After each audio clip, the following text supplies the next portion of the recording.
Ready to embrace the magical side of life, where anything is possible and the infinite is accessible to all? Let's have a conscious conversation about what's going on in the world, in your life, and your relationship from the expanded perspective of your soul. The path to awareness begins and ends in the heart. So let's take it there, one step at a time, and learn to cultivate magic in your life every single day. In each episode, we share a collective space in which we discover the unique facets of our own magic and embody our superhuman qualities by humbly exploring how it's super simply to be human. Hosts Kaí and Dell co-create a magical experience to remind you that you are magical as fuck. Now, be unleashed. This is our daily magic.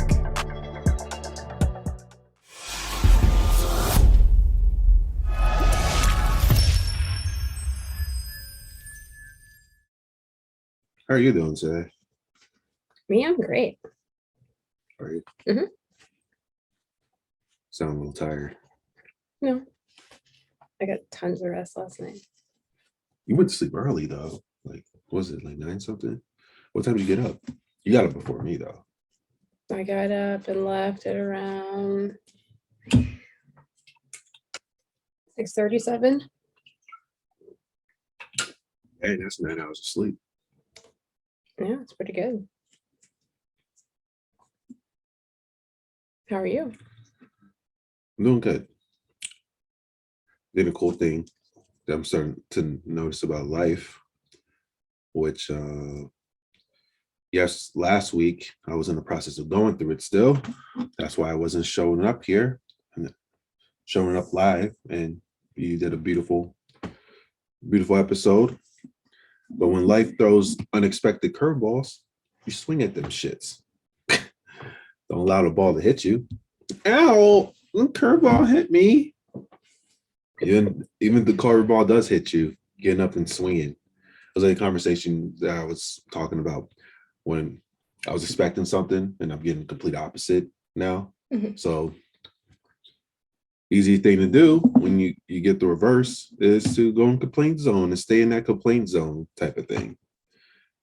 As opposed to what I did today, which was actually the opposite of what I did before. So I actually made a new decision. Okay, what can I create out of this? What would I like to create out of this? Mm-hmm. So I've just been creating and doing different actions and stuff like that now. So it's actually coming to fruition and integrating and things like that. But it's pretty cool to be able to navigate in that type of way accordingly. So we'll see what happens.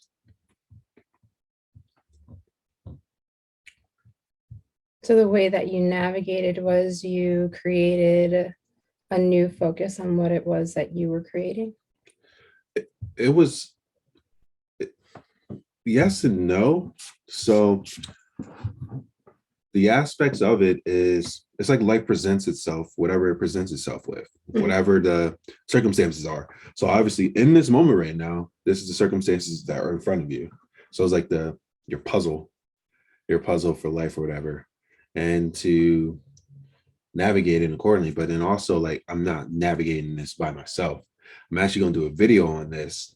And I said in our coaching session we had yesterday with the person, when I'm like, doesn't it make sense to talk to the architect of your life, or how to architect your life type of thing? And also in these type of moments, it's like being presented from the architect, like, oh, you can handle this.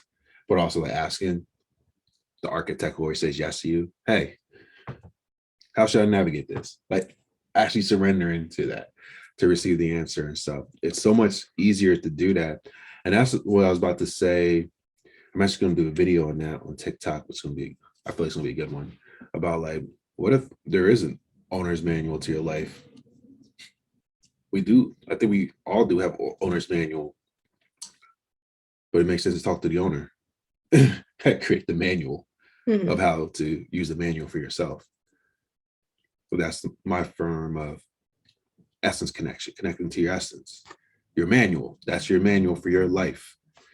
You're the way that you are, and also the way to navigate it type of things. So even in these moments, because when moments come up that you weren't expecting, and I'm talking about financial thing, it's easy to fall into that humanness of us, like the humanness and thinking that we're limited and it's not, oh my God, as opposed to the essence of us, the divineness, that expansive space of this can create anything. And also it gives you this opportunity for you, okay, like, here, I'm giving this to you because you know how to get out of it type of thing. Or you know how to navigate this. So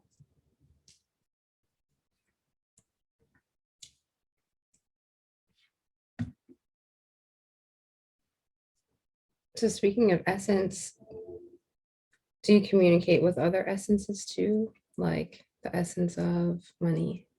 yeah, that's it. But I think the catch-22 is the essence is that the same thing, just in different forms. Yeah. When you get to the formless, is there forms in the formless? I'm actually listening to this great, I gotta finish listening to this interview. Thanks for talking about this. It's on Buddha the Gas Pump. And what Rich Archer does is he puts the lives up. He does a lively interview, and then he puts it like in the private one so people can't like see it and stuff. But what I realize is it's like the hack in the matrix type of thing. So if I tap on it when it comes live and I go into my history on YouTube, I still can see it. So even though it's like a private one, I already have the link to it so then I can watch it. But it's a great interview because it's talking about the essence was so true, and the formlessness of like figuring that out, like spirituality, like everybody had that experience before. And once you got to experience the formless, you got to get into that voided space beyond your identity, whether it's like meditation, whether it's doing psychedelics, whatever way, near-death experience, all these different ways, infinite ways, and even like religious practice or whatever it may be. But I got you to get beyond your identity, who you are, and connect to this vastness space of oneness and connectedness and beyond this egoic identity that we have. And it's a great interview. I forgot the guy's name, but it's pretty much speaking my lingo. And I was like, oh. So it reminded me of yesterday before our conversation. The person would say, when you feel the aspirations for something is speaking to your soul, meaning like it's like God giving you your next bit of information for you to re-remember, but also stuff that you know already, and it's just helping you to re-remember that stuff. So that's how I feel with certain interviews that I hear from Rick Archer on Buddha the Gas Pump. And definitely check that out. It's on YouTube, and I believe it's batgap.com, BATGAP.com. But he has conversations with just spiritually, I won't even call them advanced because we're all are equal and we're all powerful, but spiritually powerful people having powerful conversations in all their different ways, in a way that like to see is like people actually discovered their essence and they're bringing it out for the world in their own unique way. And there's all these unique different flavors of it. So it's great conversations with it. I love Rick Archer too, dude's pretty badass. Dude did like LSD and like drugs and stuff back in the day. But he's wise. He's older, but he did that stuff, but then he led into meditation. But like in the process of that, he went through his own stuff and doing the hood rat things that we all do in our own journey until that awakening happens. Even when awakening happens, you may still do a little bit of hood rat stuff, and that's totally fine. But he had his awakening, did meditation, and then like he used meditation practice. He did it for so long, like rigorously. So what they say about the master, to become a master at something, well, quote unquote to become a master at something, you gotta do at least 10,000 hours of it, whatever it is. So he definitely did over 10,000 hours of meditation. And it was getting to this point for him that he was just in this bliss, this voided space. And even the guy talking is talking about that. And I'm sure for you, like when you get into that space that like, okay, I'm here type of space. And it could be so easy to like fall into the trap of, okay, I'm just gonna be there. I just wanna go there. And don't really do the doing parts to the world. So the conversation, they're talking about that, the essence of things and the essence of the formlessness of it all being this one giant awareness that's aware of the awareness. So that what is awareness? Aware of the awareness. And that's something that a lot of people are searching for, especially people in spiritual path, to get to that point. But then, like, if you are part of the awareness and your essence is part of that formless, and that formlessness is everything, does that make you everything? So even the thing that you're pursuing, you're also that. Unless you perceive that you're not. And that's your reality. But it's so cool just how powerful creators we are with that, because we really believe whatever we believe is what goes down, what transpires. So if I believe that I am worthless, I'm going to create the reality in which I'm worthless. If I believe that I am inadequate, I'm going to prove in the world that I'm adequate. If I believe that I am a broke ass motherfucker, I am going to create a reality in which I am a broke ass motherfucker. And even if something comes the opposite, I'm going to find a way to become a broke motherfucker again.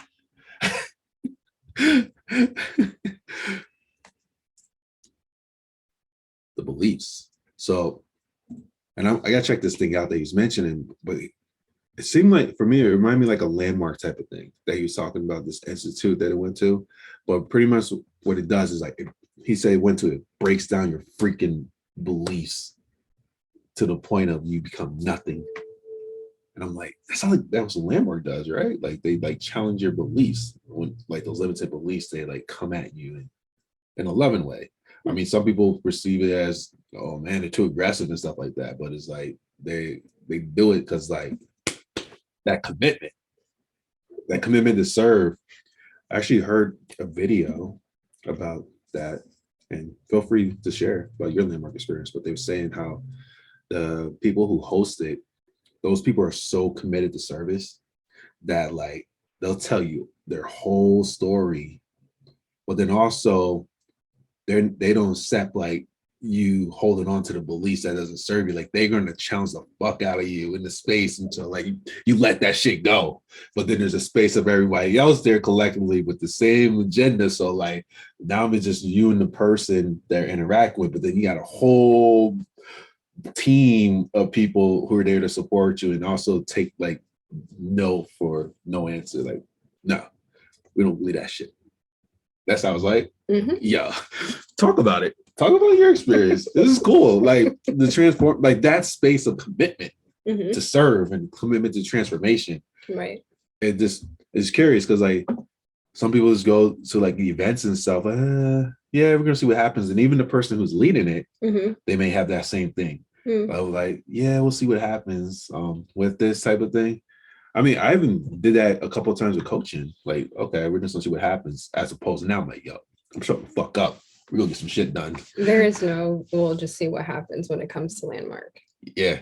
They're committed to a certain intention, right? And you cannot go in there, attend a program, and move forward and be the same person. Yeah. That's not possible. Yeah.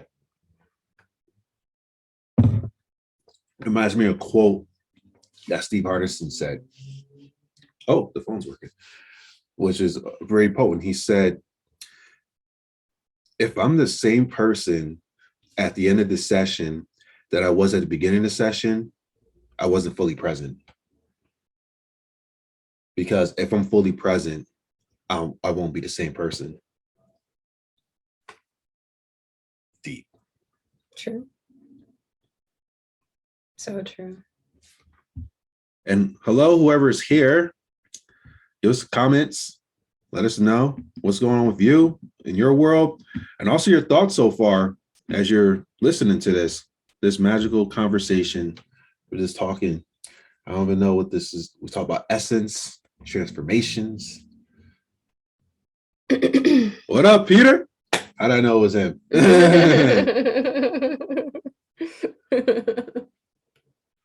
Right. Right. Yeah. It's in order to fully let go, you got to give up who you've been being. And nobody knows if any form of that will come back, but that's the point.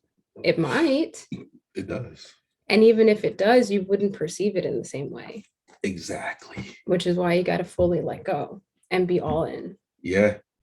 Willing to shed everything to become nothing. But then becoming nothing, you become everything. Mm-hmm. And even those different parts of you that comes back from it. Yeah. Reminds me of, I actually did a video on it yesterday. So somebody asked this question. The question was, do you think it's okay for a spiritual person to drink and smoke? And then for their opinion, they felt no. They felt like that it's not okay for a spiritual person to do it. Mm. So I responded to it. I said, I honor your perspective. That's totally fine. But the cool thing about perspective is they're infinite. So I share my perspective. And I was like, I think it's okay. And it's like, why? Why I think it's okay? One, it's not my fucking journey. It's called free will. So people have the freedom to do whatever they want to do in the moment. And no matter what, God's going to get to them eventually.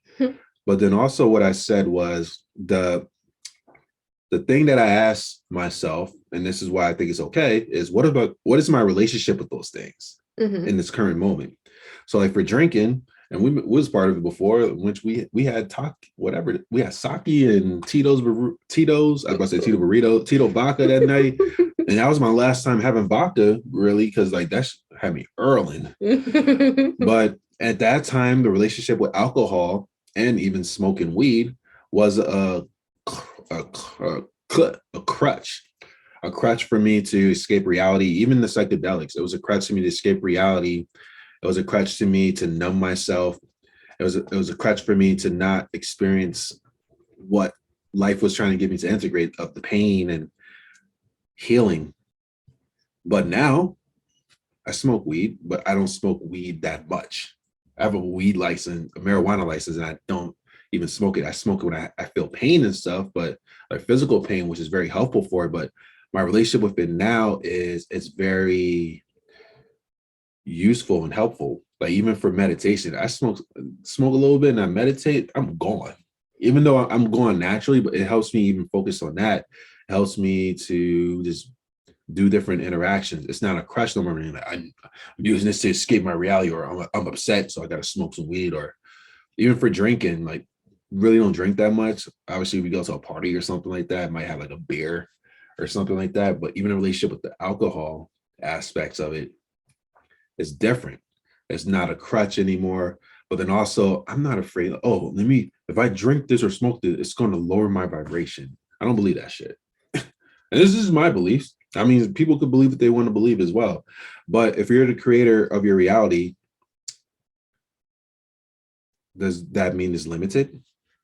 I think that it lowers your vibration if you believe it lowers your vibration. Exactly. I can say that my vibration goes higher when I pick my nose and get a booger out. Can you imagine what this is?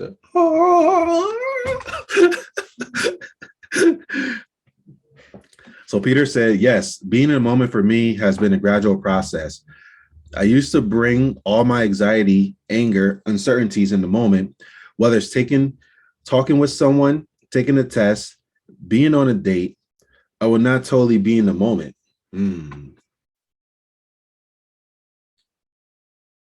That is interesting because I'm curious if you're taking a test, wouldn't that make you to be in the moment of the test? Like, what can take you out of like not being in the moment while you're taking the test? Thinking of whether you're going to pass or not. Oh, gotcha. That's true.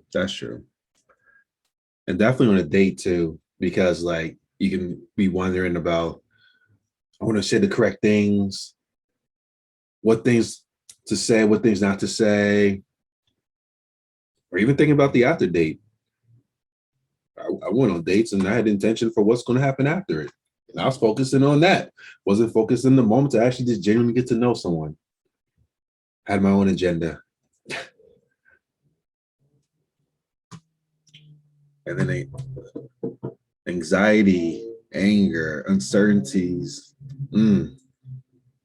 Yeah, So everybody's focused, but just focused on what? yeah. But isn't that in the moment? If something comes up, like anxiety, anger, whatever the emotion is, and you're aware of it, isn't that you in the moment? Yeah. That's yeah. I was about to say that's how I feel. If you know you're feeling something in the moment, does that mean you're in the moment? Of course. What if like you know what's going on in the moment and you try to do something to distract yourself from what's going on? Then you'll distract yourself from what's going on, but you're still in the moment. You just do in the moment of responding to what's going on.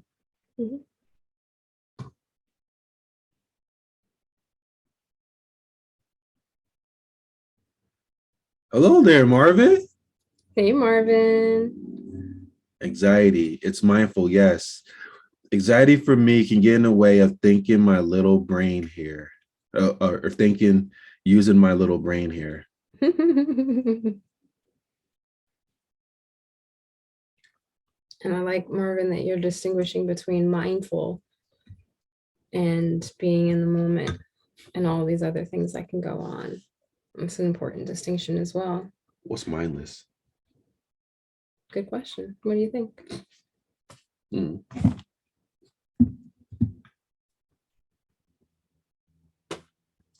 Or mind empty? I'm thinking in terms of gas, like full, half, empty. So how do you feel today? I'm feeling mine half.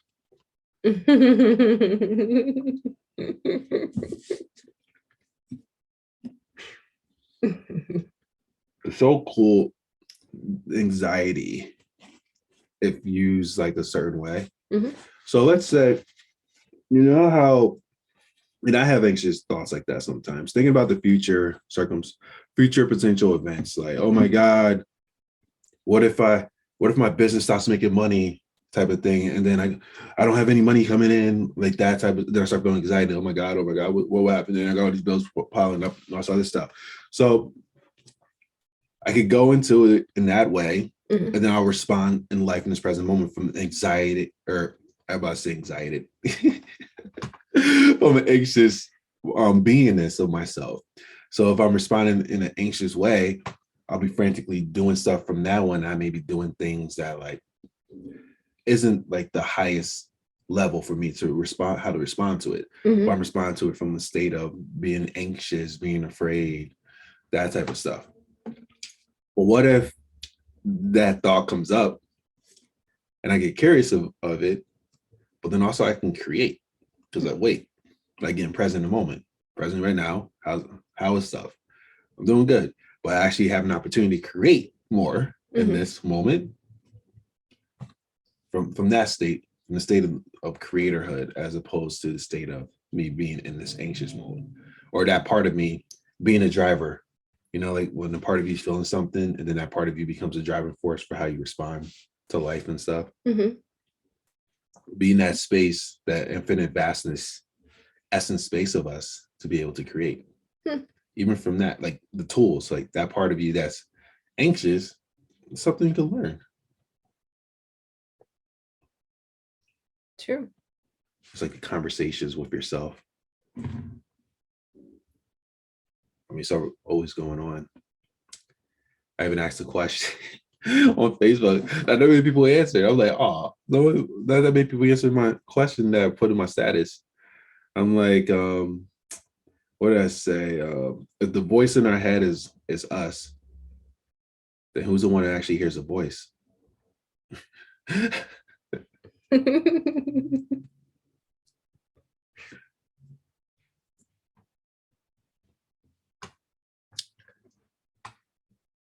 Ooh, some good stuff here. So Marvin said anxiety is worry about what could happen. Depression, what did happen. Being mindful is just a state of being. Boom. Let go, let God. Anxiety is the devil taken. So I tell anxiety to fuck off. Literally. Yep. But it's interesting because like, and I hear where Marvin's coming from, but it's like, just think about it. So let's say a little kid comes to you, and a little kid says, I'm afraid. I'm worried the boogeyman's gonna get me, type of thing, or I think that this monster is gonna get me, or I'm scared. And like you say to this kid, like, yo, you're fine, go away. Like, how would that kid feel?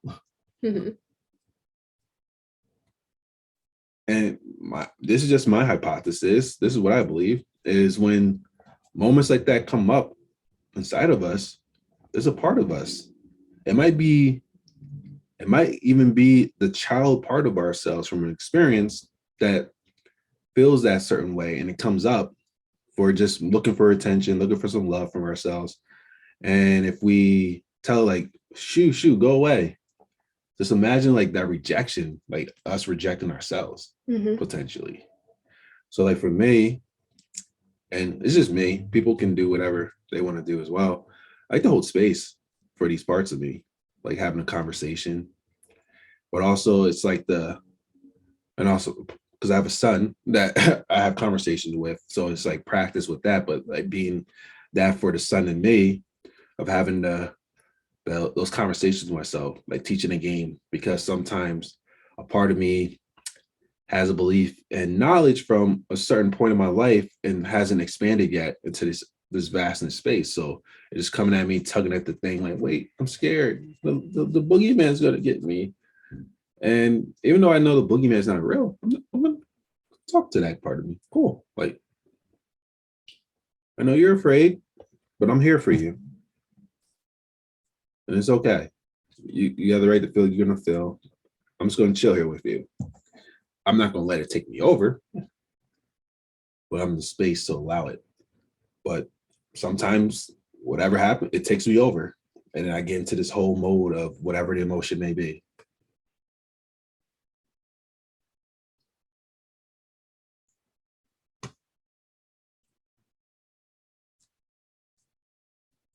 What do you do when things show up for you, emotion-wise? Emotional expansion. I take some time to love the one that feels that way. And it could look like my inner child. It could look like a triggered part of myself.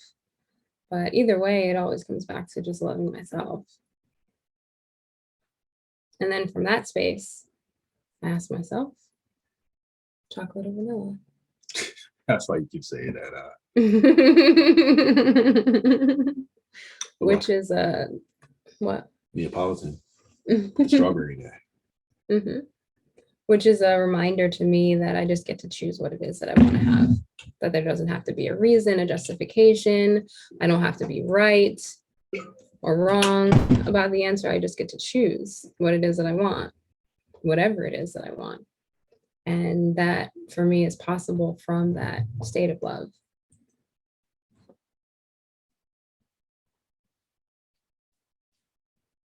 Like the state of love. Marvin said mint chocolate chip. There we go. It's interesting. So now I gotta ask Marvin, do you have, because they have the mint, I think they have the mint chocolate chip toothpaste or something like that, or mint toothpaste. And my curious question is, if you love like the mint chocolate chip, you ever get tempted if you use like mint toothpaste or something to potentially eat it? When I was a kid, I used to eat the bubblegum one.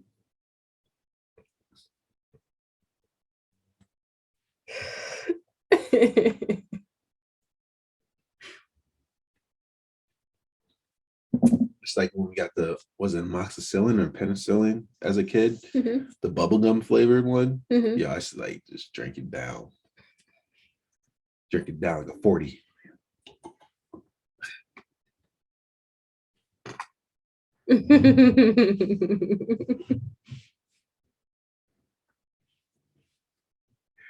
And so are you. Thank you, Marvin.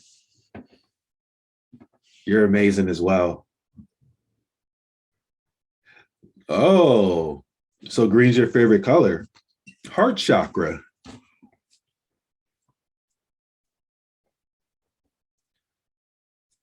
You know, I used to think chakras was bullshit until I actually start to like feel them. Although, wait, I'm feeling this energy that's starting to move up, and I'm like, oh, and I like seeing these different colors, but it's real. It's real, but like, and then once I actually got my experience with chakras, I thought like, oh, that's it. That's the only way. I was like, oh, here we go again. But then there's all these different things like the Dantian energy centers. But the essence of all of them is like there is energy that flows from within.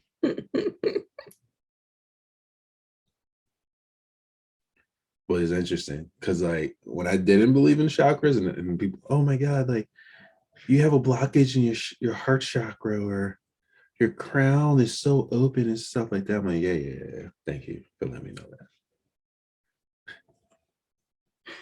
And now what? I let people tell me what they feel. Thank you.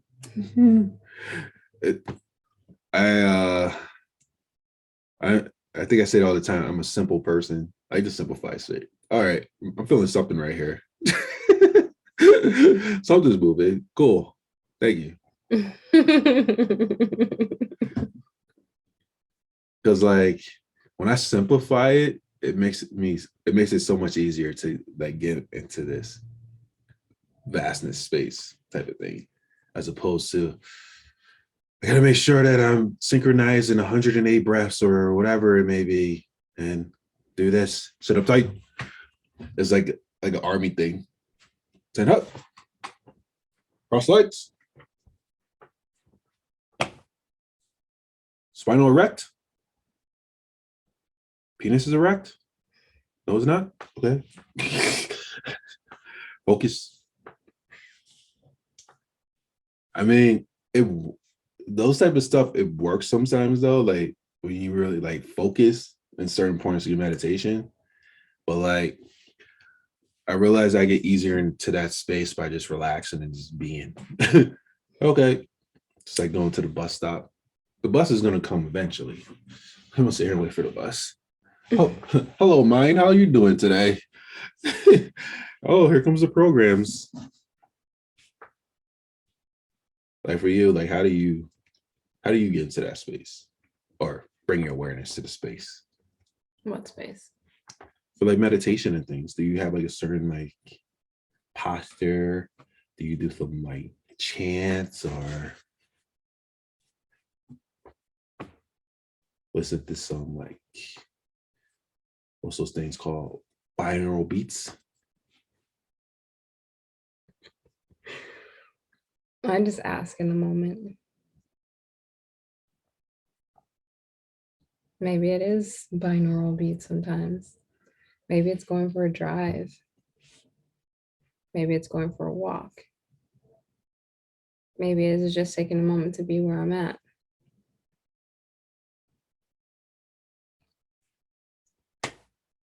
And how do you guys who are watching, how do you get into that space? How do you connect to that isness how do you connect to the higher power you're understanding, and what routes do you go? Whether it's meditation, yoga, all these different ways. Marvin said, I get in flow state. Like when I'm being creative, I feel rappers like 50 Cent are in divine flow space. That's being connected, which is mindful. Yeah. You made a great point right there. Like a rapper, when the rapper's flowing and you just get into the bars and like freestyling, and they just keep going and going and going and going. And it's like they can't stop, but it's like bars and bars and just straight power forces and like divine channel and flow. This energy, this has no discrimination. It just flows and creates in all these infinite ways.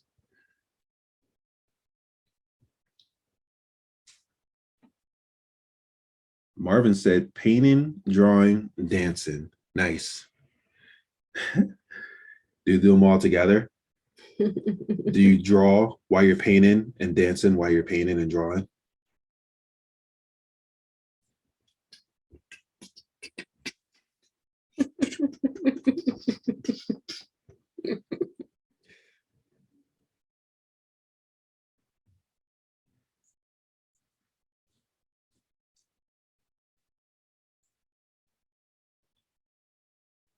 So like, Marvin said, nah, I ain't that good. You're not that good yet. Just like everything else, the more we practice, the better we get at it. The more we do it, the more we actually become better or whatever it may be. And what was you about to say, my love? Mhm.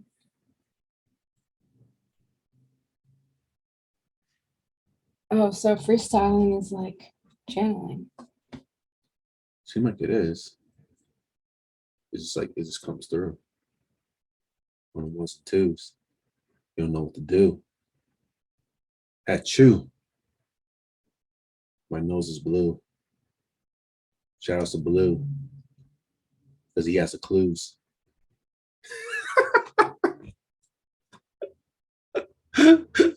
Blues Clues, Blues Clues, Blues Clues. They had a new Blues Clues that just came out, I think. Oh yeah, With the new Steve and the old Steve. there's a new Steve. Old Steve left. He went to college. Oh. You see that video that came out? It was like, I think a couple months ago. It was like a very like heart tugging video when Steve was like, he said pretty much like, I never forgot about you guys. And just brought me back to nostalgic moments of being a kid and watching Blue's Clues. Like,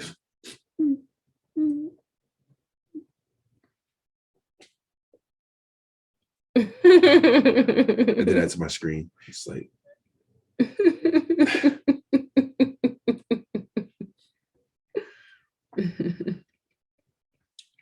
but it's so cool. Like, for example, of like Blue's Clues, just how one person makes an impact in so many people that they don't even know personally that they impacted, but they made an impact, and then later on down the road, like, you saved my life, or whatever it may be. And that was something, we were talking about it yesterday, of just the impact. It's us we can make an impact in such a powerful way, one person at a time. And that's being present and being and serving powerfully. And that ripple effect by helping one person to transform, if they're open to it, or helping them to see themselves as well. See themselves for who their soul knows that they are. It's like the candle or the match. It was like that match meme when they had that one match and had all these other matches here. And so all it takes is one match to light up, and then you see all the other matches start to light up. The cool thing about it is each and every one of us are that match, that lit match. And wherever we go, we can light up other matches We're already on fire as well. But then two fires together is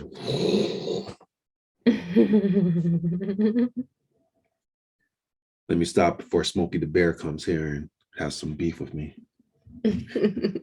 Only you can prevent forest fires. Oh, really, Smokey? So then how come these natural disasters started going down with fires in the forest? So is it only us? What is it us with the climate change? What's climate change have to do with it? Oh, because it's like more dried. If a tree catch on fire, does anybody hear it burning?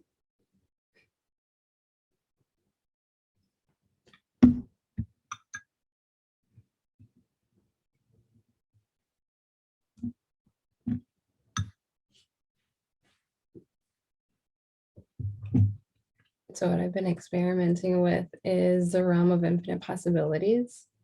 And what I found is that if I set the intention for one possibility, then what happened previously is that not all of, but a lot of the other solution sets would also appear. So then I'd be like, okay, I chose this one. Oh, great. I see that the other ones are there too, just, existing. And it's kind of like, like the menu. Okay, I chose this thing and all the other things are on the menu. That's great. And I took it as, like just checking to make sure that I'm sure. And what I'm tuning into is that that it doesn't mean anything at all. They're just the other things on the menu. And that it doesn't matter if I'm sure or not for those other things on the menu to show up because they're just always there. That's what infinite solutions are. So even if they get to show up, and that's just great. And I just get to focus on the possibility that I created.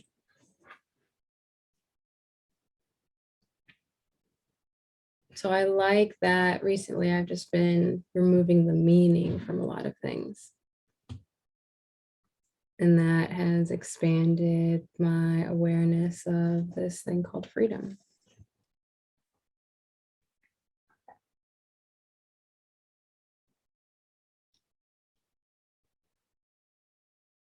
That's beautiful. Also, this thought came up real quick because like the outfit that you have on. You say something real quick. See with the hood, this and all the red on.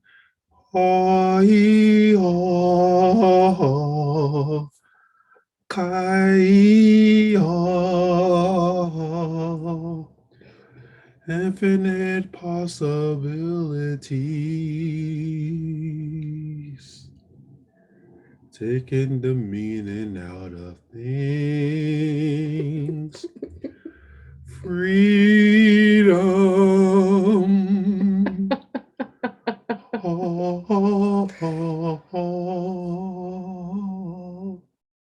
Gotta form a triangle. Oh, it's upside down. You form the triangle, I'll make the circle. Oh, you do got a circle right there. Now it's the reverse. You gotta make the circle inside the triangle. See, look at that boob.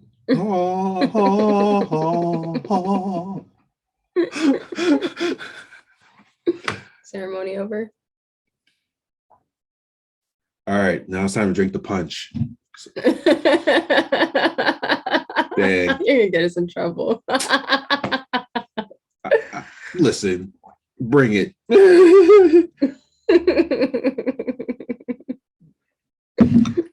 No, my this is the PG version of stuff that I can say.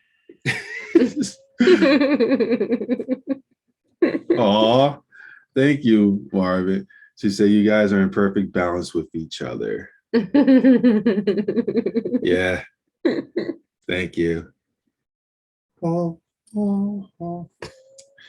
The thing I like to I like to tell people, and we just had a conversation yesterday with the person we're talking to with the relationships, and she was like, "I'm just still so amazed how her and I, Kaí and I, mentioned or we met each other off of Tinder," and I was like, "You know what that shows you?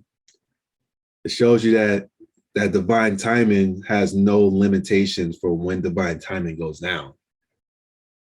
And also, we're here to show people that it's possible for each and every one of us to have a relationship like this.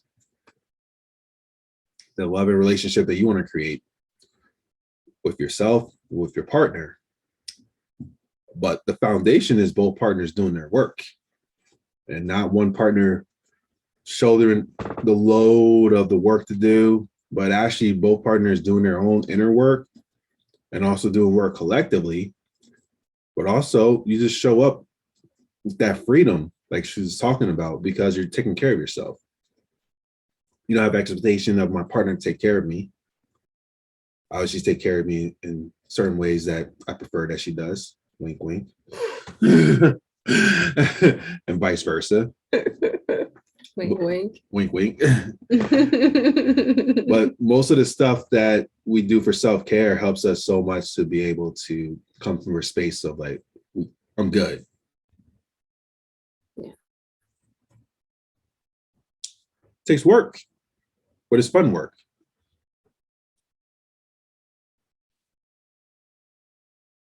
See, that's beautiful. What did Peter say? Marvin said it. Oh. Marvin said, I met my soulmate. We're both living in the halfway house, getting sober. That was 5 years ago. We help each other heal. Beautiful. Beautiful. You see that? And that's another example of divine timing has no limitation to where divine timing goes down. These two people were in a house doing their healing work and they met each other. But the cool thing about it is they both are doing their healing work individually, but also helping each other in that space. And that's the beauty of this union with your partner, especially if you both are in the space of doing healing work, but then also receptive to receiving healing from each other. That is beautiful. No, actually, it is a glamorous love story. It is your glamorous love story. Love have no limitations. Love doesn't have a certain formula for what love is. If you found love in that place, and it reminds me of that song from Rihanna, which is so deep. We found love in the hopeless place. We found love in the hopeless place. Oh, that's what she's saying. Oh, you never knew that? No. Even the thing with the Michael Jackson. Well, I don't want to tear. We'll get to that after this. But yeah, that love is your love story because you found love with your soulmate that you're with now. So if you found love from that halfway house to where you are now, that is your love story. And it's a powerful love story. And oh, she said, oh my God, you're channeling. That's her song, her soulmate song. Hey, I got some mediumship going on here. I do got the runny nose and stuff. Oh man. But yeah, that is your love story. So own that. Own that, Marvin.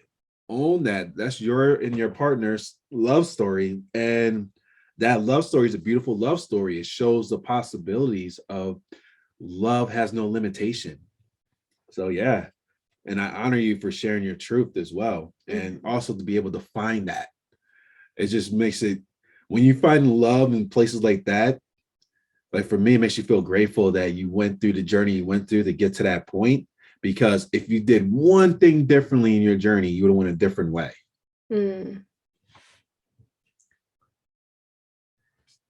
Oh, she said, OMFG, I am vibrating. Oh my God. Yay. That's amazing. Yeah. This is what it's all about, man. This is what this is all about. Daily magic giving some daily magic today. Mm-hmm. That's right. That's funny how we have the same thing with the runny nose. Mm-hmm. I'm happy it's coming through that hole and not another hole. Wow. Cacao.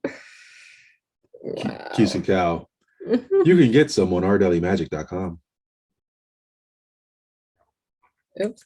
Bing.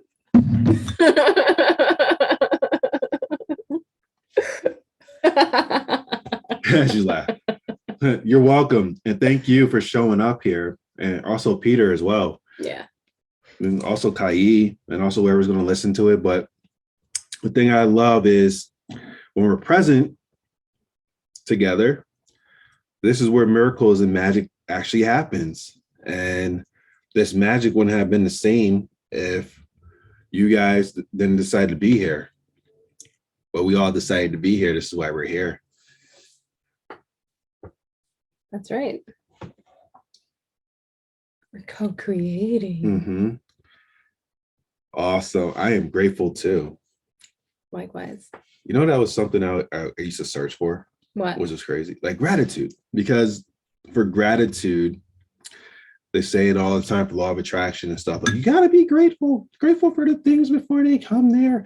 And just grateful and expand upon and grateful. The more grateful you are, the more you get stuff to be grateful for. And I keep hearing it from so many people saying the same thing over and over again. And I'm like, how the fuck do I get grateful? That's the question I was asking myself. Like, what the fuck is grateful? And I didn't know. I was searching for grateful in the form of how other people express grateful. Mm-hmm. And in my own journey, when I'm trying to do something how somebody else is doing it, because like, okay, this person, so this is what it means for me. No, it's different for me. Mm-hmm. And it's not like, for me, I do it sometimes, but it wasn't like from the depths of my soul type of gratitude. Mm-hmm. And thankfulness. And what I realized for myself is by just saying the things like, oh yeah, like talking about it. Yeah. It gets me in the space of that gratitude. I was, oh, this is the space of gratitude. So like, for example, this microphone, I'm like, this is actually really cool. And I went back to the story of like how we was at our godparent or our godchildren's house, so they had a microphone. And at that time, I was, oh yeah, it'd be really cool to have this microphone too, have one at home.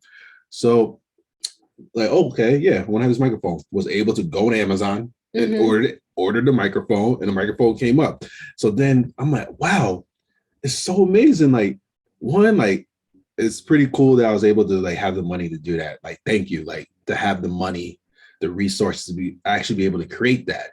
But also thank you for the people who made this amazing invention to bring, and I can listen to music and I can do my stuff with it and everything else. Mm-hmm. But then also just being able to just have fun with this, and also thankful for Amazon, which has this shipping hub in which you think of something, you go for it, you exchange the energy for it, and you receive it. It's like talking to God directly in the physical form in which you ask for, you get what you put in your request for what you want, and it comes to you. And it's like, it's a reflection of how this is with the divine, like the request, thank you for the request. And now I put the order in, and I know the order's on its way to go about my day. So that was my way, my own unique way of having gratitude, as opposed to like, I am grateful for the sun. I am grateful for the moon. I am grateful for the fact of me being alive. I'm grateful because I'm grateful. It didn't resonate with me. The essence didn't resonate with me. But it's just my own unique way. And that's what I feel like. It's like finding your own unique way and using it because it's you. It's your expression of it. And what if that's okay? It is okay because I do it my way, but I still end up in the same destination. But I'm also willing to hear other people ways of doing it to see if it resonates with me. So my way is that I do that.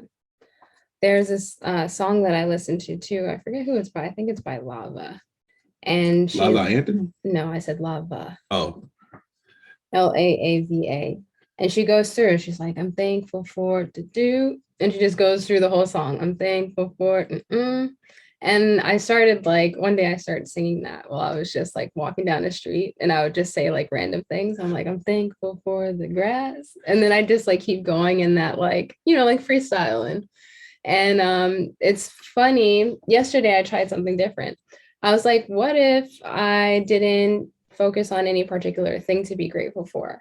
So I was like, okay, let's just give it a try. So I think I was driving or in the car at some point, and I was just like, thank you, thank you, thank you. And I kept doing it, and I was saying it until I started crying. And it was like, I said it when I first said it, I didn't know what I was saying it for. And then by the time that I was, like in that like state, I feel teary eyed right now. When I was in that state, I was like, oh, I just am. And it was a beautiful moment. So just like with anything, there's an infinite number of ways, and also an infinite number of ways to feel about those infinite number of ways, and an infinite number of ways to experience those infinite number of ways. So that's what I did.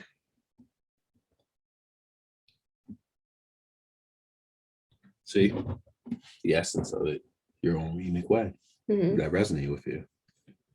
It's pretty cool. And also you made a game out of it. Yeah, that was fun. I got to the point where I was grateful when I was taking a poop. My body releasing all these toxins out of me now. This waste. Thank you. You know what I realized is that just because it is excreted from your body, that doesn't necessarily mean that it's a toxin. Tell me more. Like, just because something doesn't serve us anymore doesn't mean that it's a bad thing, or it's a toxic thing, or it's a whatever. It just doesn't fit in the puzzle anymore. That's what I thought of like waste and toxins, meaning like my body got all the stuff it needed for whatever I put it into it. And now this is releasing the stuff that it doesn't need. Whatever it needed in the moment. But for instance, it's typical that bodies absorb around 17 grams of protein per serving of whatever it is that you're eating. So let's say that you had a protein drink and it had 30 grams in it. Guess what's going to do with the other 13 grams? But still good protein. Still good protein. So are you saying that if I want to get more protein, I should eat my poop? No, that's not what I'm saying. Damn.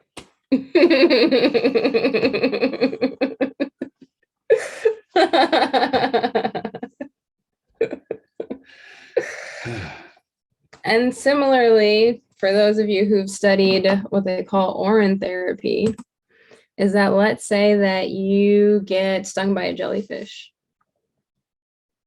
That jellyfish poison is going to go into your body, and it's going to trigger something. It's going to trigger a response in your body, and your body is going to create the perfect antidote. Really? Yeah. And you're going to pee it out. Oh. And it only takes 14 seconds for your body to do that.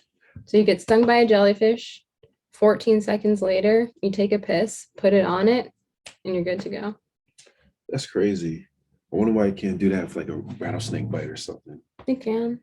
So, but also like the venom is going in you. It's still going through your system, yeah.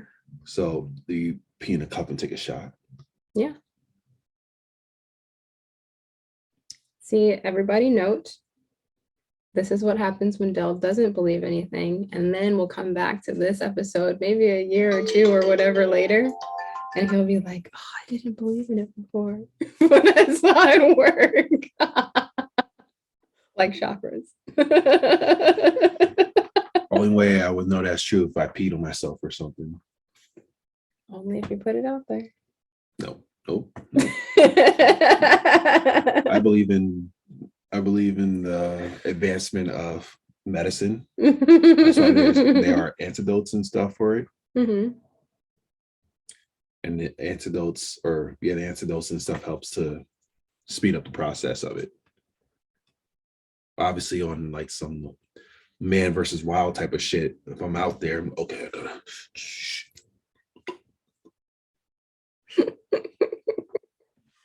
Ugh. And if you have a problem with your own pee, there's something to explore there. Problem drinking your pee? No, just problems with it. What do you mean? You're just thinking about it. You weren't even drinking it and you're making faces. There's something there. Yeah, I don't want to taste pee. What are you putting in your body that it's so bad? You don't say, I don't want to taste my saliva. That's also a bodily fluid. Well, one, the pee's coming out, and my belief with peas is releasing. The same thing like I was talking about with the poop. I'm releasing the things that my body doesn't need. But then also, obviously, there's people who do urine therapy, which they drink their pee and supposedly has some beneficial things. So it's one of those things like I'm not against it. It's one thing like I'm not against it, but then also like I don't prefer it. There we go. I'm not against it, but then also I don't prefer it. Got it. And I'm not for it or against it, by the way. Yeah. And I've made it my job to have the knowledge so that I can share for those that it resonates with. And there is something about like being afraid of one's own shit.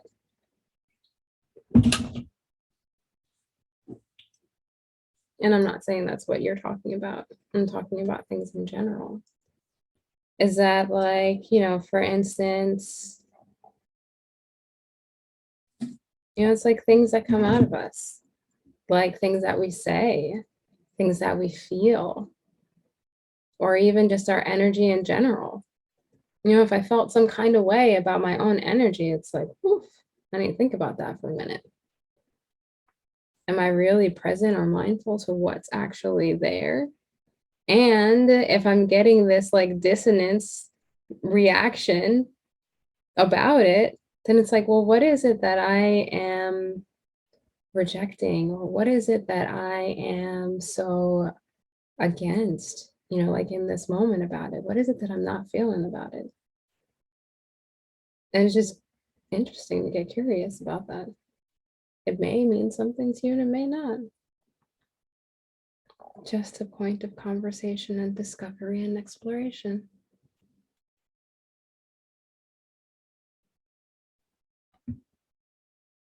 And that concludes our episode for today. Thank you for joining. Thank you for being here. Thank you for your presence and your comments.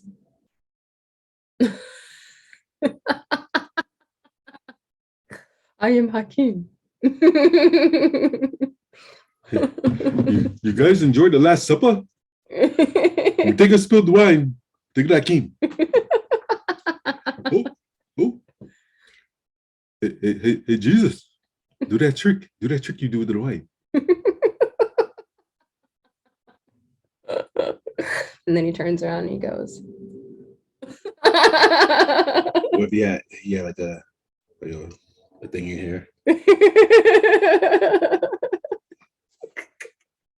I think the funniest thing that would happen, which would be like just like hilarious. Obviously, you can't prove it or disprove it.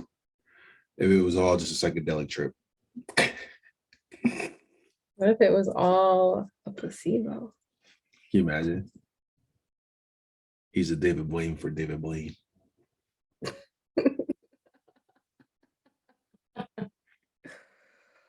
Had flotation sandals. What's his middle name? I don't know. Ben Joseph. No, I'm serious. That's what they said. Yeshua Ben Joseph something. A lot of people say Jesus H. Christ. Homie. It makes me wonder. Homie. Jesus is my homie. Remember that song? The other one. What? Jesus Christ is my nigga. Oh my goodness. On that note. and he's gonna pull it up. That's our cue. See you next week. And he's still going for it.